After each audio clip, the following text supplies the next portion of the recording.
নমো ভেঙ্কটেশায়। নমস্কার, the adventure with অপূর্ব চ্যানেলে আপনাদের স্বাগত। এখন আমরা এসেছি বিষ্ণু নিবাসম কমপ্লেক্সের সামনে। এখানে আমরা আজকে পৌঁছেছি 9টার সময়। হোটেল চেকিং করে তারপরে ব্যাগপত্র রেখে এখন আসতে আমাদের সময় 10টা বেজে গেছে। তো এখানে আমরা লোকাল টেম্পল ট্যুরের জন্য একটা গাইডেন্স দেখছিলাম যে কিভাবে টিকিট কাটা যায়, এখানে বাস ট্যুর করে, ঠিক আছে। তো এখন ক্লোজ আছে। আমি নাম্বারে ফোন করেছিলাম, এই যে নাম্বারটা দেখাচ্ছি, সেই নাম্বারে ফোন করেছিলাম। ওখানে বলা হলো যে কালকে সকাল 6টার সময় আসবেন, আসলে সেই দিনকারই টিকিট পাওয়া যাবে।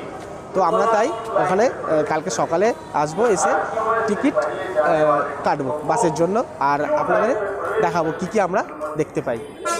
এটা হলো সেই টিকিট। এখানে 14 তারিখ লেখা আছে আর বাস নাম্বার লেখা আছে, আর 200 টাকা করে পার পারসন। আমি যেহেতু দুজনের জন্য টিকিট কেটেছি তাই এখানে 400 টাকা লেখা আছে। Reporting time 7:30 to 8টা AM।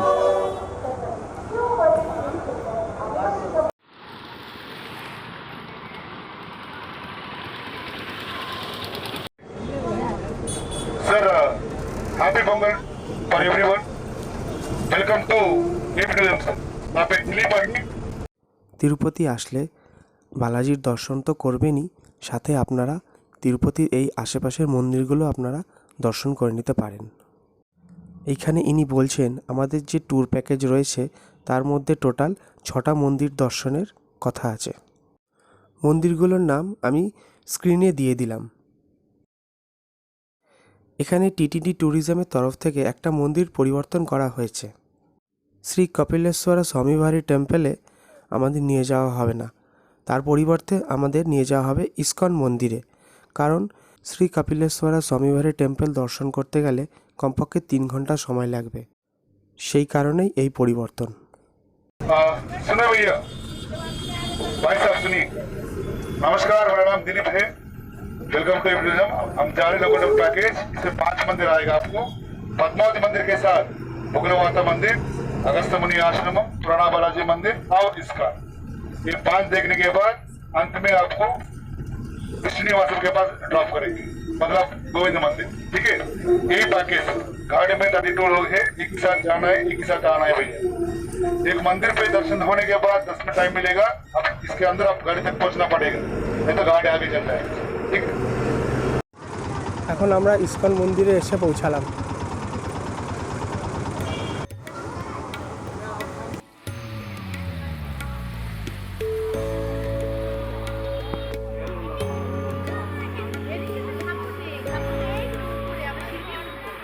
এখানে দেখছেন লোটাসের মতো, তো এইটাই উপর থেকে যখন আপনারা দেখবেন তখন পুরো একটা পদ্মের মতো লাগবে, তাই এটা লোটাস টেম্পলও বলা হয়। খুব সুন্দর সাজানো গোছানো, ভিতরে অপূর্ব।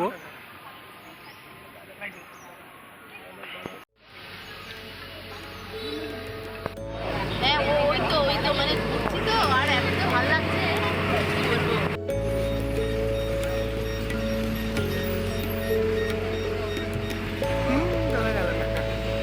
এইভাবে চলে গেল। আমার হাত ধরো, মায়ের হাত ধরতে হয়। ভিতরে গাড়ি আছে তো, আমার হাত। এখন আমরা এসেছি বাকুলা দেবী মন্দিরে। এটি হলেন বিষ্ণুর পালক মা। এই মন্দিরের অবস্থান তিরুমালার 7টি পাহাড়ের মুখোমুখি। এই 7টি পাহাড়ের আকৃতি ভগবান বালাজির মুখাকৃতির মতো। তিরুমালার কিংবদন্তি অনুসারে যশোদা হল শ্রীকৃষ্ণের পালক মা।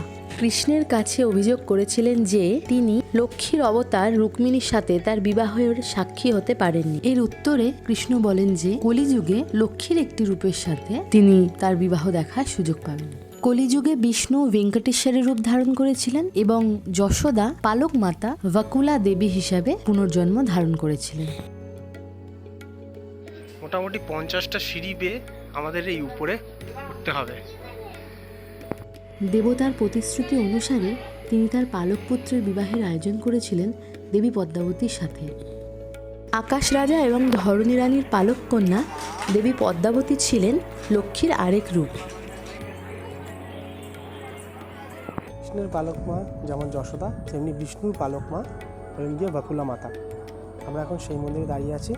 এখানে মোবাইল ফোন, ইলেকট্রনিক জিনিস ভিতরে অ্যালাউ নেই, তো স্ট্যান্ড বাইরে রাখা আছে।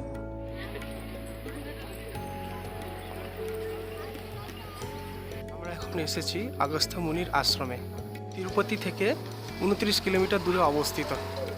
এই মন্দিরটি স্বর্ণমুখী, ভীমা, কল্যাণী তিনটি নদীর সঙ্গম স্থলে মুখ্যটিতে অবস্থিত, ভগবান শিবের উদ্দেশ্যে উৎসর্গীকৃত। এই মন্দিরে 3টি সুন্দর ভাস্কর্যযুক্ত প্রবেশদ্বার রয়েছে, যা হলের অভ্যন্তরকে মহিমান্বিত করে। মন্দিরের সাথে দেবী পার্বতীর জন্য একটি পৃথক মন্দিরও রয়েছে। মন্দিরের ঠিক বিপরীতে একটি মণ্ডপ, যেখানে ভগবান ভেঙ্কটেশ্বর, আয়াপ্পা এবং গণপতির মূর্তি স্থাপন করা হয়েছে।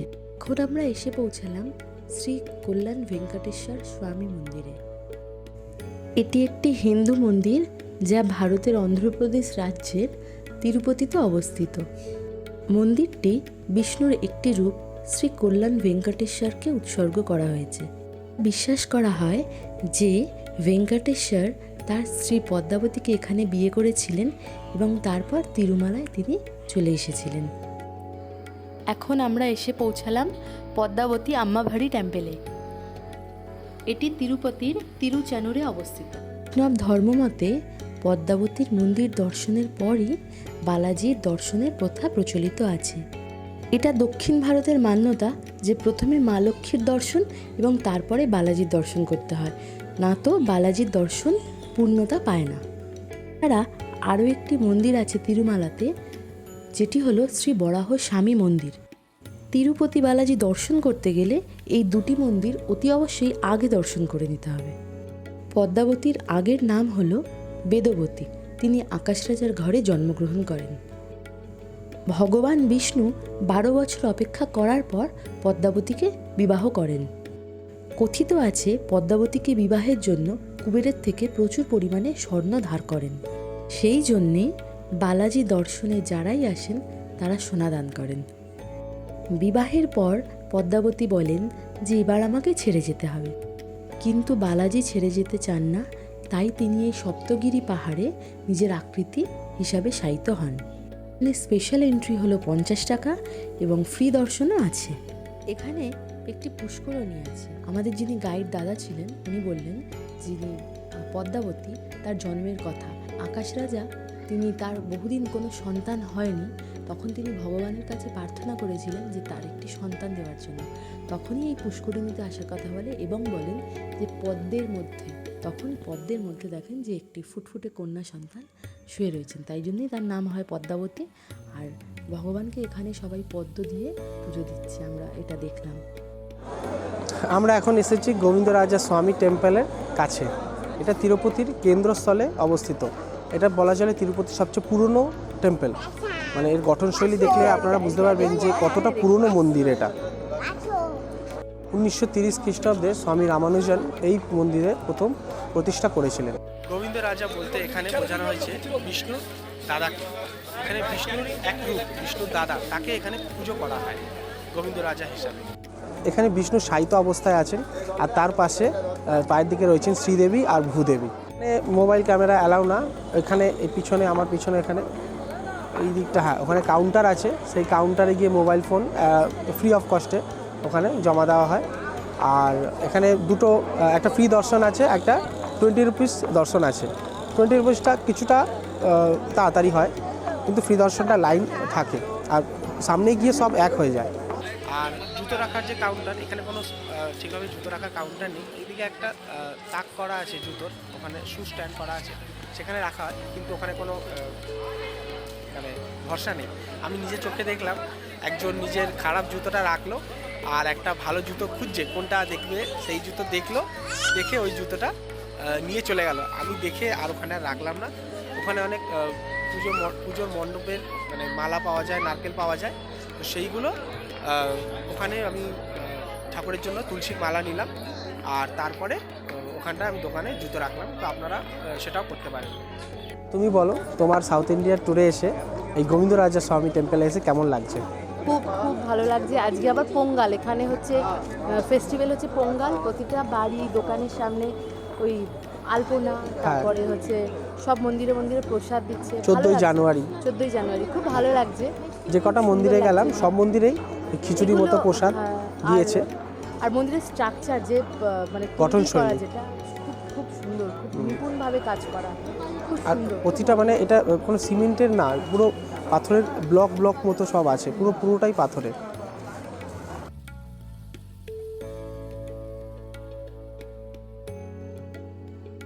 গোবিন্দরাজ্য স্বামী টেম্পল দেখার পরে আমরা এখন বেরিয়ে পড়েছি। তার উল্টো দিকেই এই দিকে রয়েছে আপনাদের হনুমান মন্দির। এখন আমরা হনুমান মন্দিরে দিকে দর্শন করতে যাব।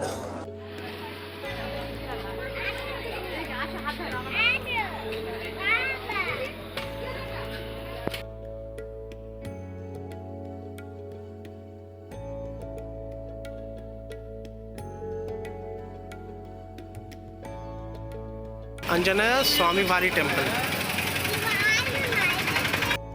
এরপরে আমরা লাঞ্চ সেরে একটু রেস্ট নিয়ে বিকেলে বেরিয়ে পড়েছিলাম কিছু মন্দির দর্শন করতে। লোকাল টেম্পল ট্যুর প্যাকেজে আমাদের কপিলেশ্বর স্বামীভারি টেম্পলটা দেখানো হয়নি, তাই আমরা সেখানে নিজেরাই পৌঁছে গিয়েছিলাম। বিষ্ণু নিবাসম থেকে আমরা একটা অটো করে নিলাম, জনপ্রতি নেয় 50 টাকা করে।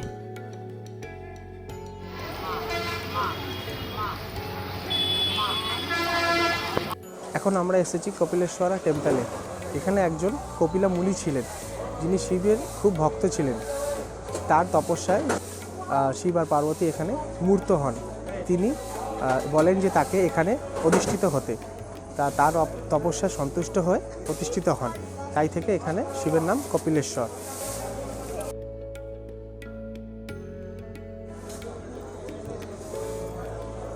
এখানেও কিন্তু বাঁদরের উৎপাত আছে, তাই মোবাইল ক্যামেরা চশমা সাবধানে।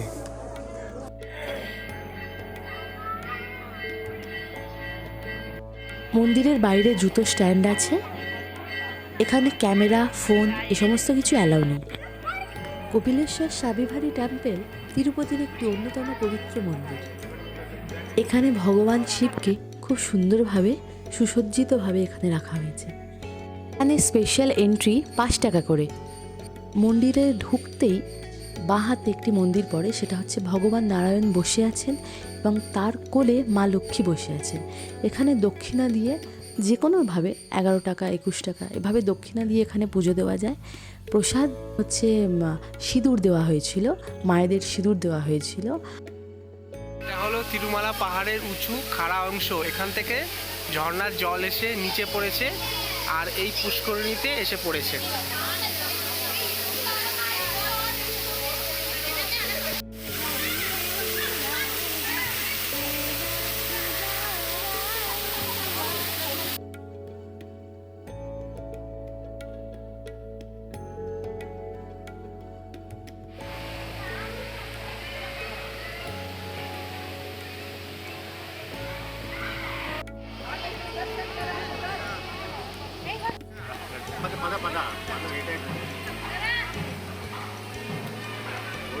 মন্দির থেকে বেরিয়ে বাঁদিকে একটি বজরংবলী মন্দির পড়বে।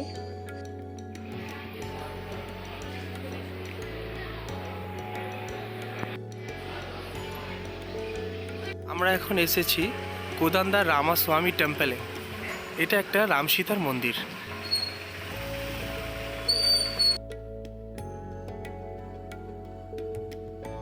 এখানে আমরা যে অটো করে গিয়েছিলাম জনপ্রতি ভাড়া ছিল 40 টাকা করে। জুতো স্ট্যান্ড বাইরেই আছে। এখানে কোনো রকম কোনো ক্যামেরা, মোবাইল ফোন অ্যালাউ নেই, তাই জন্য আমরা এখানে কোনো ফুটেজ নিতে পারিনি। যদি আপনাদের কেমন লাগলো তা অবশ্যই জানাবেন। ভালো লাগলে লাইক করবেন, কমেন্ট করবেন, শেয়ার করবেন আর অবশ্যই সাবস্ক্রাইব করবেন। Do like, like, share, share, subscribe. subscribe.